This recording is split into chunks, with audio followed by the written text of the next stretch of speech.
We're back here, the M&P 2.0.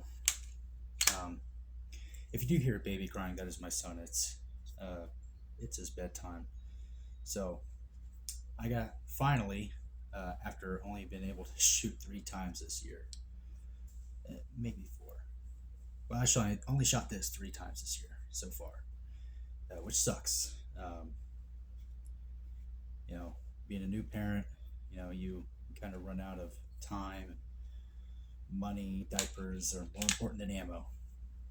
You know, sucks to say, but you gotta take responsibility. So I got 1,500 rounds on this so far. Um, maybe a little bit over. I probably shot more than 500 each time that I did it. It was around the 500 mark, so we'll just say 1,500. I don't keep exact round counts. I just guesstimate on all my guns. Um, I also have finally repaired the Ruger Super Wrangler. I got this ejector rod from Samson Machine Shop. Remember the video I recorded or video I posted, I should say, where I complained about breaking this? That happened that day. I think that was like 2.5 months ago, maybe more. I think that was in February. I broke that in February. They just gave it to me like last week. Like that's an abysmal amount of time. I don't know. I was just at a loss. I was almost going to buy another one. And then the day I was going to place, I think it was Midway USA, the day I was going to buy it, it showed up in the mail. So, this is loaded, so I'm not going to, fuck around with it that much. But, great, it's a great ejector rod. It's just, it shouldn't take 2.5 months or longer to show up. And I also have 600 rounds or so on the CMMG Mk4. Look at that color, it's beautiful. So I think that's enough to get my first impressions of this. Talk about accuracy and all that. Not necessarily reliability all that much. I don't have 1,000 or more through it, but we'll get there. Back to the M&P. This is a fantastic gun. Just the grip angle, it just immediately points to where you want it. Same as a 1911. John Moses Browning was a genius, knew what he was doing. We do have some wear on this. I mean, it's to be expected. 1,500 rounds in, it is carried every day. This is small enough and thin enough that you could carry this. I do have the small grip insert. I don't have very big hands, but you obviously will have, trying to angle it with the lighting, you'll have some wear on top of the chamber on the barrel here. That's normal. I got some holster wear on the front of the slide. I got some holster wear here, which is a weird spot. I think there's a spot forming right there on the exact opposite side. Some holster wear there, and you're not gonna be able to see it, but it's rubbing the finish off. And for exterior wear, I think that's about it. Obviously, there's some stains. I know I'm pointing this at you, but there's some, discoloration on the finish. I could probably get that off, but I just don't care that much. And for the light, still the Surefire X300U. This light has been torched by, I got 1,500 on this. My CZ had, I don't know, 15,000 on it over 3 years or so. I shot the hell out of that gun. So let's say this has a little under 20,000 rounds on it, maybe 18,500, 19,000. So the top of this is absolutely, I mean, the finish is pretty much almost gone. It's cracking, but it's just the housing. This light still works just fine. The switches work. They're easy to get to. It's not hard. Draw, it's up in your draw stroke. And it's also not going to blow up because it's not a no light. So light has been holding up pretty well. It still extends a little bit past the muzzle, so you could use it as a standoff device. If and it's unloaded, this gun is clear. So if you have, you have to contact. See, there's that gap. My finger's in the way. It's not going to push your gun out of battery, so you can contact shot if you need to. And a lot of gunfights start as a fight. So you push it into somebody, while you're drawing, you might have to, push it into them and pull the trigger. But speaking of the trigger has smoothed out even more. I do a lot of dry fire, so your pull about 4.5 pounds. Reset. Tactile, audible. It's a great.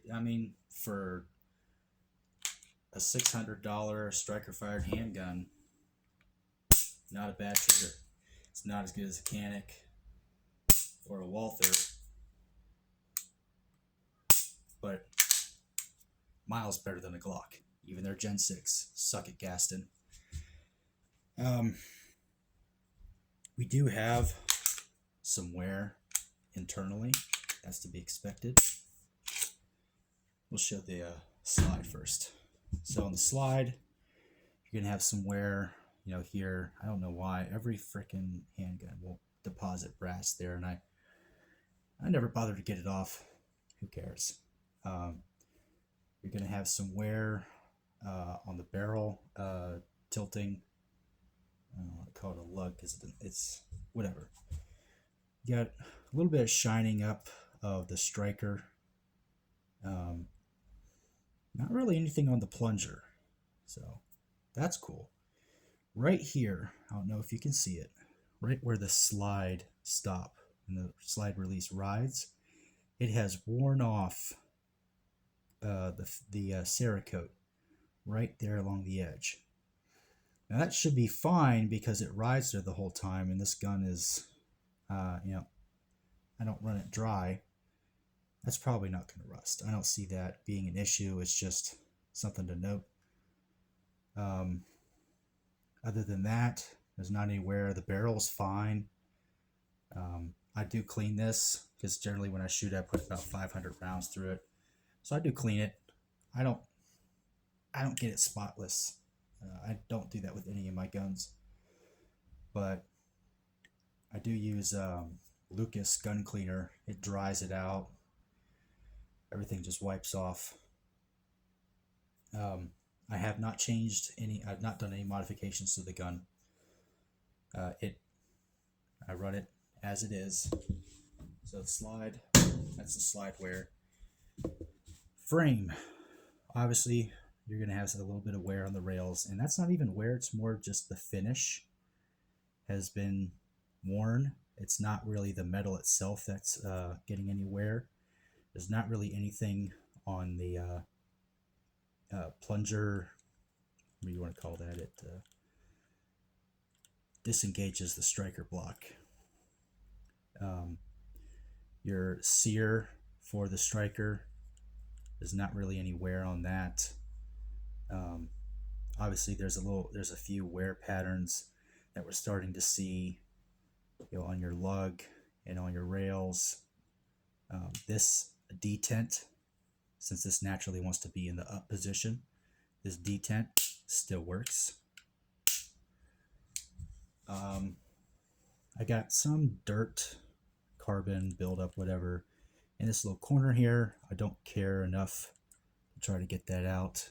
I don't know if you can see it underneath the trigger bar. Other than that, this thing doesn't really have a whole lot of wear. It's holding up pretty well. It's been dropped a few times, not on purpose, but I did drop it. It is fine. It's not a SIG, so it won't shoot me in the leg. But pretty nice handgun overall. When I did change out my carry ammo, which I did in February, this was the first time I went out and shot it. I drifted the sight that day. Maybe it was the second time I went out. Might have been, it was definitely the second time. The first time I didn't drift the sight yet. I did shoot this at 100 yards on a steel silhouette, and I fired the last 11 HST I had that were like a year and a half old, and I hit 6 out of 10 or 6 out of 11 at 100 yards with it. So not inaccurate. This thing, if you put the sights count for drop, and at your iron sights, it's going to hit towards the bottom of this white dot at 100 yards. It'll do the job. You just focus on your trigger control, squeeze your trigger without disturbing the sights, and this thing is plenty accurate. I've heard people complain about the barrels for M&Ps are not as accurate as like Glocks or anything. I know these are not cold hammer forged. I don't know how they make their barrels. They might be, I know they're stainless steel, so maybe they're button rifled. But I haven't really ran into the issue of like, some people say, oh, occasionally it'll throw a flyer. I haven't seen that, other than I know for the fact that I did it. So maybe a lot of these guys that are complaining about the barrels, I mean, maybe it's them, maybe it's not sure. I have not run into that issue. This thing puts them where it puts them, and it's plenty good at doing it. Now, 1,500 rounds, I've had 2 malfunctions. First malfunction I ran into was a complete dud from Winchester White Box 115 grain. And I say that because, I pulled the trigger. I think I talked about this already, but I pulled the trigger, click, nothing happened. So I know that if you pull this thing back about 1/4 of an inch and then pull the trigger again, it resets the striker quite quickly. So I did that a few times and it still didn't fire. So I waited about 10 seconds, I held it down range, and then I ejected it, and I looked at the round. I wish I'd saved it. I looked at the round and the primer was struck like several times. It was like a deep strike. And it didn't do anything. So I think I got a dud because every other round has been fine. Now today, I also ran into another issue. Remember, I've been talking about these ETS mags. This is the original full polymer version, and this is their updated steel feed lip version. This one is inferior in feed geometry to this one. Sounds crazy to say, but it is true. So this thing, for some reason, when it's loaded to 30, causes these rounds to nosedive forward. So I had 30 in this. I had 1 in the chamber left over from this magazine over here. So I popped this in. So I popped it in. And after I fired 1 round, it came back and it was stuck open because there was a round on the feed ramp preventing it from closing. An actual failure to feed. And I'm looking at the round and it's nosedived downwards into the feed ramp. So I think that failure is magazine related. It is not the gun's fault. With the factory magazines, I have never had a single issue, and with these, I have still not had a reliability issue. And I run these at least once or twice a cycle every time I shoot this thing. So we should be getting to the point where if these are going to fail or wear out, we're getting close to that point. But if you got $600 and you're the type of person that doesn't want a Glock and you want something that's American made or something, get you one of these. They're great. I mean, man, they're a great gun. Now, moving on, I did say a while ago that I was going to get a PSA Jackal. That is just not in the cards yet. Unfortunately, Virginia, the Democrats won the election there, and now they passed a bunch of gun control. So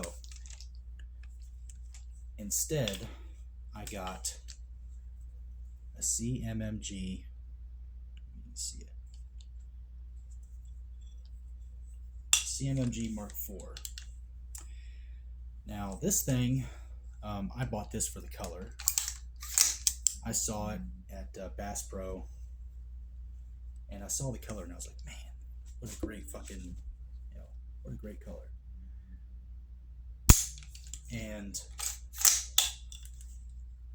I picked it up, and the guy said it was like $800. I was like, oh man, it's less than $1,000. I was thinking about, I was going to drop $1,200–1,300 on the PSA Jackal, and I was going to get the tan. But I'm not the type of person, I don't know what it is about me, I don't want to give up a bunch of velocity on a 5.56. So usually 16, for like a serious use, 16 is probably the shortest I'll go. So this is a 16-inch barrel. I did keep the zeroed pistol grip. It's pretty small, but I don't know what it is. I think it's maybe a little bit more vertical of an angle. It is just great, tucking your arm in, just get that finger right on the trigger and pull. I still have the Rock River Arms vertical foregrip on a little piece of Picatinny. I still have these Magpul backup irons, the Streamlight RM2 with a pressure pad. SIG Romeo Gen 2, Romeo 5 Gen 2, I should say. Holosun HM3X backup irons, the Greek Arms Warhammer, ambidextrous charging handle, and the Magpul CTR stock with Gen 3 Magpul sling. So, have not changed the trigger. As of this time, I don't really have a need to, and I'll show you why. No, wrong pin. So, I don't know if you can see, this trigger, they went in and polished. It's a mil-spec trigger, but CMMG, they went in and polished all of the contact surfaces, and what they achieved by that is they lightened it by about 1 pound. I'm not going to have it smack the front of the receiver.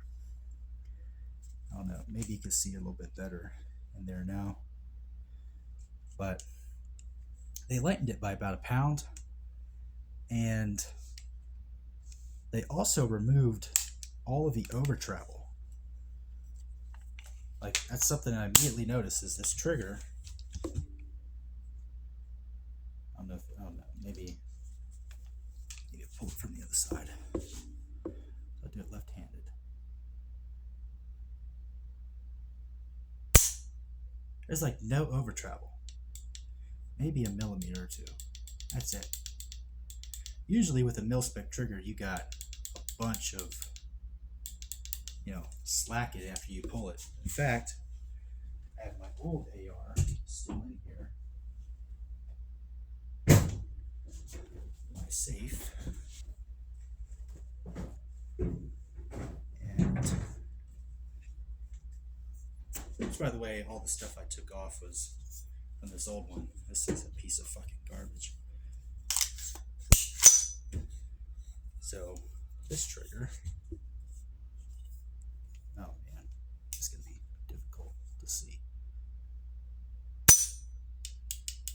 I mean, that's significantly more.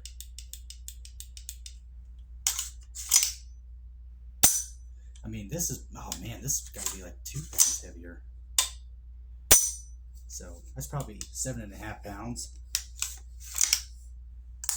And yeah, it's not the best.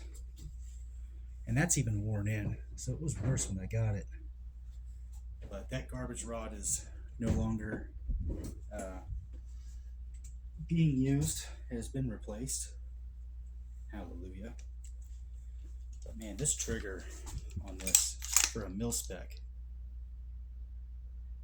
I just can't get over. It's just smooth. Breaks like glass. No grittiness at all. So, accuracy. With 77 grain Hornady 77 grain OTM, I was able to get 2.2 to 2.3 MOA with a 5-round string. Now keep in mind, a lot of guys think that they have a 2 MOA AR-15, and that's because they'll do a 2-round string, or sorry, a 5-round string, and that doesn't tell you the whole story. That is a cold barrel. That's not what you're gonna have if you go shoot competition or something. You're not gonna have that rifle's gonna open up. You know, it's gonna throw rounds a little bit wider of an area than 2 MOA. So for a 5-round string at 2.2 to 2.3 MOA, that is very good. Now that is the best that I could do, and I don't think this thing is any more accurate than that because it was on a lead sled. Guy that was there, he had a lead sled, one of my buddies, and he let me use it. So it was at 100 yards. This thing got 2.2, 2.3 MOA. Can't remember which one it was. Probably 2.3. And that is what I have this this .0 with, is 77 grain OTM. I use it for home defense. You know, that wall mount that I have over there, I got 2 30-round mags of 77 grain in that. Now, real accuracy for this thing, I did a 30-round string of 77 grain on a lead sled right after that, and it was about 3 MOA at 100 yards. And it wasn't like, you know, a super rapid string of shots. It was, you know, a shot, let it cool down for a couple seconds, shot. You know, it took me over a minute to fire a 30-round magazine. So it's not like I was, you know, going out of my way to induce a bunch of heat. So your real accuracy is probably 30% less than you think it is. Any of you guys that think you have an Anderson out there that's sub MOA, you're crazy. You're wrong. But a 3 MOA AR for $800 that looks this good. I mean, there's not a whole lot that I can say about this that's negative. In fact, I can't think of anything. Except one weird thing that this does. And this is just a complaint that I have. I found when I got this, I took the bolt carrier group out and cleaned in the inside of the rifle. And I should show you some of the wear patterns that are, you know, starting to form. The gas rings internally, the gaps in them, you should always have them about, you know, a third of the way around the circle apart. So I don't know what, you know, 120 degrees apart. When I bought this thing, they were all in the exact same place. You don't really want that. Kind of like the pistons in your car, you don't want them to be in the same location because then you're allowing excessive blow-by. Same thing with this. So I spun them around and put them in where they needed to go. The first time I went out and shot this, put 100 rounds through it, they were right back at that location. I don't know when that happened. It didn't have any effect on this, but it is kind of annoying because I have a, you know, OCD. I haven't run into that since, so I don't know what that was about. Don't judge me. I do keep my ARs wet. They do not run dry, like at all. I'm not into that. I take care of my tools. I did clean this. I've cleaned it twice. So wear patterns. Obviously, you're going to have a little wear pattern on the hammer where it hits the firing pin. There's no wear on the firing pin. You're going to have your standard amount of wear on your bolt carrier group, you know, on your locking lugs, and nothing really on the sides. On the interior of the upper receiver, there's a little bit of wear up in here where it's rubbed off the Cerakote. By the way, they Cerakoted the inside of the receivers. Like, what a fantastic, like that, it just looks so good everywhere. So I'm pretty happy with it. We'll continue to use it. I've had no reliability issues. This thing has fired everything I put through it, from 55 grain 223, which surprisingly it did not keyhole or anything. It's a 1 in 7 twist, so 55 grain is right on the edge of stabilization. In fact, it over stabilizes it. It didn't make that great of a group with it, but this thing loves green tips. It absolutely loves the 77 grain OTM. That is the tightest group. The tightest groups that this thing makes is with 77 grain. I shot most of it up now. I had a bunch of 68 grain Hornady. This thing does not like it. It grouped at like 4 MOA with that 68 grain. Was not a fan of that stuff. So I don't know what that's about, but you know, it's not that big of a fan of it. Could have something to do with overall bullet length or whatever. You know, going down the barrel. 77 grain projectiles are pretty long, but it stabilized 62 grain. That stuff was like 2.5 MOA with green tips. You know, at a 30 round group, it was like 3.5 MOA, so that's, you know, that's normal. But I ran 3 magazines through it, you know, not really slowing down, and I didn't notice a significant loss of accuracy with the green tips. I mean, I got this thing zeroed for 200 yards, so I held, you know, 1 dot length below, and I was hitting clay pigeons at 100 yards standing with green tips. Never had an issue. So practical accuracy, this thing is absolutely fantastic. You know, you'll never have an issue. So if you got $800, instead of getting the Smith & Wesson Gen 3, get you one of these. That's all I got for today. Whenever we go shooting next, hopefully I'll be able to put several hundred more rounds on this thing, and we'll get a 1,000 round review. But peace out.